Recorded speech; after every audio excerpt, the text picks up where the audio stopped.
today is Monday. Today is a day for scheming and planning, and this week my goal is to shoot a video. Not this video, but another video. A video about how to make Cascara chocolate. This will be difficult because I've never really shot something like this before. I've shot brew guides, but not really kind of like a cooking video. So, a challenge for the day.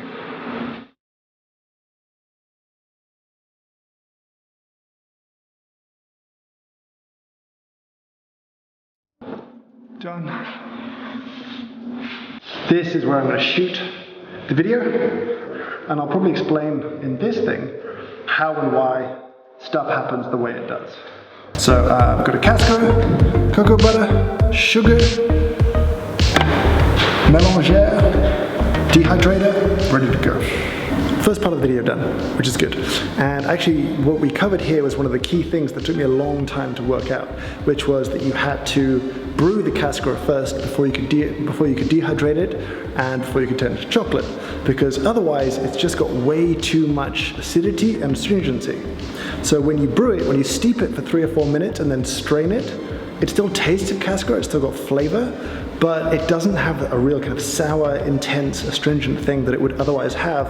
And it meant that I could get the percentage of the Cascara in the chocolate up from about 20% up to 40%, which is good because twice as much waste being used is a good thing.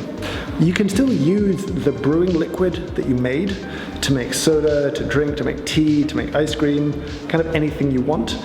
I kind of like that this is made from a secondary waste product. So we took a waste product, we brewed it, we took that waste product, and then we're gonna make chocolate out of that. So that's how this works. So I've snuck up onto the roof here at Square Mile, which is kind of cheeky because no one's really allowed up here because there's no barriers up here, so it's not super safe for people, but occasionally it's kind of nice to sneak up and have a look at the view. And it seemed like a good time to try and tell the story of how the whole Cascara chocolate thing happened. At the beginning of last year, I spent some time in Melbourne, and I met a guy there called Joost Bakker. Joost is the kind of poster boy for zero waste restaurants. So he had a place called Brothel that was doing like zero waste, like they produced maybe like this much waste a year.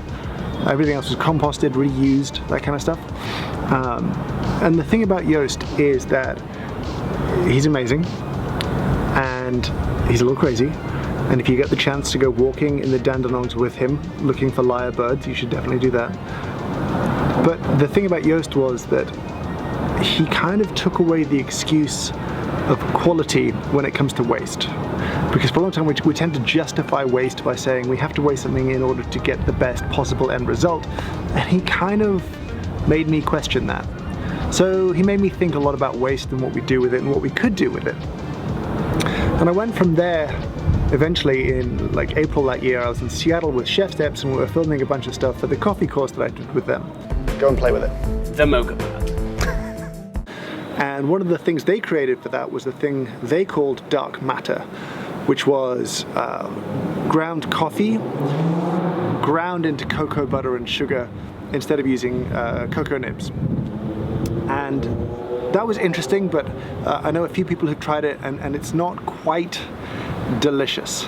But I came home from that trip and I was playing around with it quite a lot and I just couldn't get it to work. And then one day, I think I was bagging up some Cascara and I realized it was really dry and brittle. And so I wondered if I could use that in place of ground coffee to make this chocolate product. And it turns out you can. The texture was superb, it was just like chocolate. But the flavor wasn't right. And so, as I talked about yesterday, it took me a long time to work out that you needed to actually extract some of the flavor from the cherry before it tasted really good. Now we're at a point where the end result, I think, actually tastes really good. We served a lot of this at the London Coffee Festival earlier this year. Hundreds of pieces, thousands of pieces I think in the end we made. And people were really into it and people were curious about it. So I've wanted to sort of share the recipe for a long time. So that's what I've been doing at the start of this week, which is filming this sort of stuff. And yeah, on Monday, there's a video. As for what the rest of the week holds, we'll see.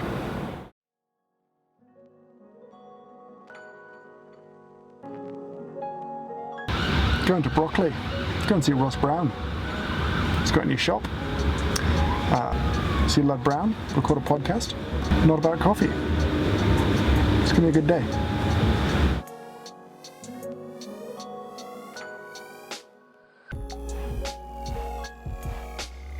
Confection is a podcast of just two people talking about the greatness of confectionery. I feel like we've argued about this for a very long time. Hey buddy.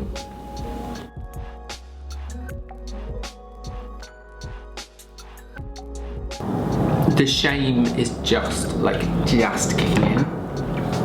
We're going to Ross's shop. Oh nice. Because he let me do a flowchart on his wall to sell wine. Do the wine. So we're going to have a look at that.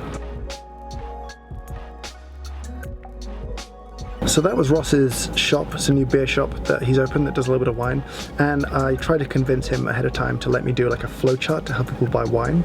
Because no one sells wine the way that most people buy wine. Like most wine shops, like libraries, we have to know exactly what you want and it's all laid out neatly, but it doesn't really answer the question of I need to drink something on its own that's white and that's not too expensive, which is pretty much it. So those three choices, like what color is it, how much is it, and what am I drinking it with? Nothing, a little bit of food, or some food that needs something to really kind of like cut through. Those are the questions we wanted to answer with the flowchart. And I think it'll be interesting to see what works and what sells in the future. So this was kind of cool for me to come and see this project, having had a little bit of an influence in it, and we'll see how they go.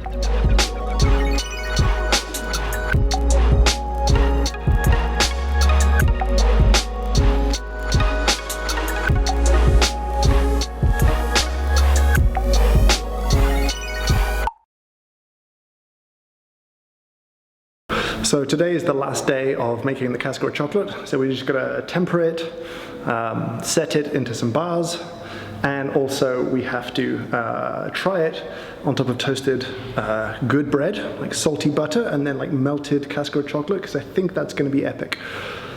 I'm just so into the texture of this right now. What we're gonna do now, we have buttered up some pieces, and we're gonna give them to people, see what they think. Good. You got a good amount of chocolate on your face there. That's the success. Thank you. I need to know what you think. It's got the peanut butter texture, but it tastes like raisins.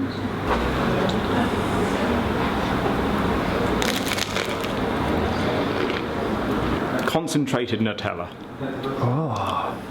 Like a more intense flavour. It's tasty. Tastes good?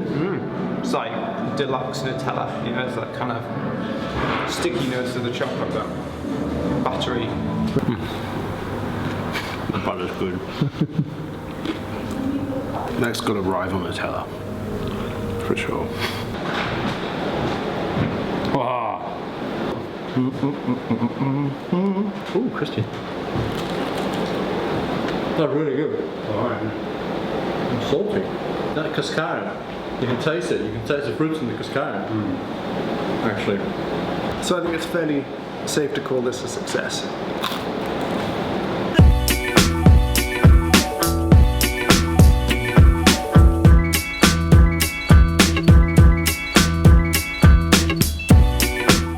It's a beautiful Friday evening, and I'm heading in to central London to go to Caffeine, where there is the London Latte Art Smackdown tonight.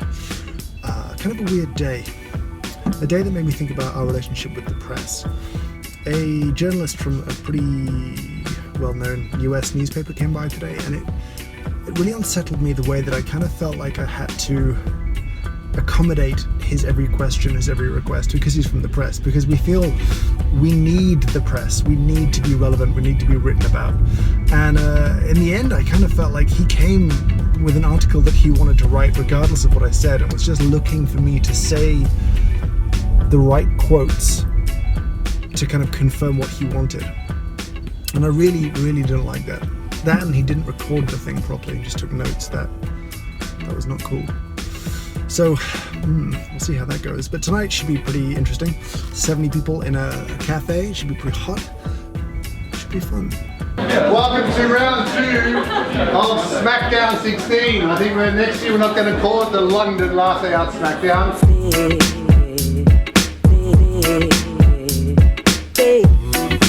I used to say I was sincere.